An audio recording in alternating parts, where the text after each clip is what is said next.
அகிலேஷ் அது நாயை போய் சொறி பிடிச்ச நாயை கட்டி பிடிச்சி தூங்கியிருக்கா. காணா எங்கே போயிடுச்சு. இன்றைக்கான டே எங்கள் அம்மாவை கலாய்ச்ச மாதிரி அற்புதமாக ஸ்டார்ட் ஆகிடுச்சு. இது குஜராத் சீரிஸோட பார்ட் 2 வீடியோ தான். பார்ட் 1 பார்க்கணுன்னா நம்ம சேனலில் இருக்குது, மறக்காமல் பார்த்துட்டு வந்துருங்க. போன வீடியோவில் நைட்டு 2 மணிக்கு திருநெல்வேலி ஜங்ஷன் வந்தோம்னு சொன்னோம். நாங்கள் சீக்கிரமாக கிளம்புனதுக்கு ரீசனே நைட் அங்கே போயிட்டு வெயிட்டிங் ஹாலில் ரூம் எடுத்து ஸ்டே பண்ணிக்கலாம் அப்படின்ட்டு தான். ஆனால் அங்கே போய் பார்த்தா ரூம்ஸ் எதுவும் அவைலபிள் இல்லை. உட்காந்து ரெஸ்ட் எடுக்கிற மாதிரி தான் இருந்துச்சு. அதுக்கு எதுக்கு நம்ம பே பண்ணி ரெஸ்ட் எடுத்துக்கிட்டு பிளாட்ஃபார்ம்லேயே உட்காந்துக்கலாம் அப்படின்னு சொல்லிட்டு வந்துட்டு பசங்களாம் பிளாட்ஃபார்ம்லேயே பெட்ஷீட் விரிச்சு போட்டு படுத்துக்கிட்டாங்க.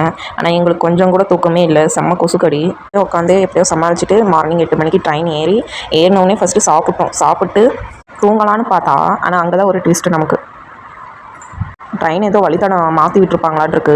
ரொம்ப டிஸ்டர்பாக இருந்துச்சு. இந்த ட்ராக் சவுண்டெலாம் ரொம்ப டிஃப்ரெண்ட்டாக. அப்புறம் டனலாக பூந்து போச்சு. எங்களுக்கு சுத்தமாக தூக்கமே இல்லை. கிட்டத்தட்ட ட்ரெயின் ட்ராவல் பண்ணி ஒரு 5 இயர்ஸ் மேலே ஆனதுனால கொஞ்சம் பயமாக வேறு இருந்துச்சு. அதுவும் இல்லாமல் வெயில் ரொம்ப ஜாஸ்தி. இந்த டே 1 இப்படி தாங்க போச்சு. டே 2 கண்டிப்பாக நாளைக்கு அப்லோட் பண்ணுறேன். Okay, bye guys. மறக்காமல் நம்ம சேனலுக்கு சப்போர்ட் பண்ணுங்கள்.